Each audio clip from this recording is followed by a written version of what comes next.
আল্লাহি আল্লাহর কসম, আল্লাহি আল্লাহর কসম, আমরা এই জাতীয় প্রোগ্রাম করে কাউকে ছাত্র শিবিরে যোগদান করতে হবে, সমর্থক ফর্ম পূরণ করতে হবে, এই জাতীয় ইনভাইটেশন কোনোদিন করি না। এবং এইখান থেকে সবাইকে ছাত্র শিবিরে যোগদানও আমরা করাই না। আমরা শুধু ছাত্রদেরকে এই কারণেই এখানে ডেকেছি, আপনারা যেন আপনাদের মেধার যে মূল্যায়ন, সেই মূল্যায়নের জন্য এই সোসাইটি যে আয়োজনগুলো করার কথা ছিল, আমাদের সোসাইটি সেই আয়োজন করতে ব্যর্থ হয়েছে।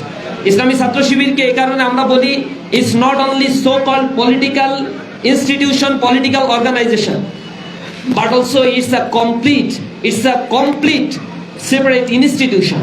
এই ইনস্টিটিউশন আপনাকে ইথিক্যাল ভ্যালুস শিখায়, মোরালিটি শিখায়, ইন্টিগ্রিটি শিখায় এবং সিনসিয়ারিটি। ইসলামী ছাত্র শিবিরের পলিটিক্যাল অ্যাক্টিভিটিস যতটুকু আপনি দেখবেন, তার চাইতে কয়েকশো গুণ বেশি আপনি দেখবেন আমাদের স্টুডেন্ট ওরিয়েন্টেড অ্যাক্টিভিটিস অনেক বেশি আমরা করে থাকি। এবং ছাত্রদের নিয়ে ক্যারিয়ার গাইডলাইন প্রোগ্রাম করা, ক্যারিয়ার ফেস্টিভ্যালের আয়োজন করা, সায়েন্স ফেস্টের আয়োজন করা, ক্যারিয়ার মানে এন্টারপ্রেনিয়ারশিপের উপরে আমরা কোর্স করানো, স্কিল ডেভেলপমেন্টের কোর্স করানো, 9-10 একাডেমিক কাউন্সিলিং প্রোগ্রামের অন্তর্ভুক্ত করা। সামগ্রিকভাবে আমরা চেষ্টা করি একজন ছাত্রবিষ্ট লক্ষ্যে পৌঁছার জন্য যা ইনস্ট্রুমেন্ট প্রয়োজন, সকল ইনস্ট্রুমেন্টকে প্রোভাইড করার জন্য ইসলামী ছাত্র শিবির কাজ করে।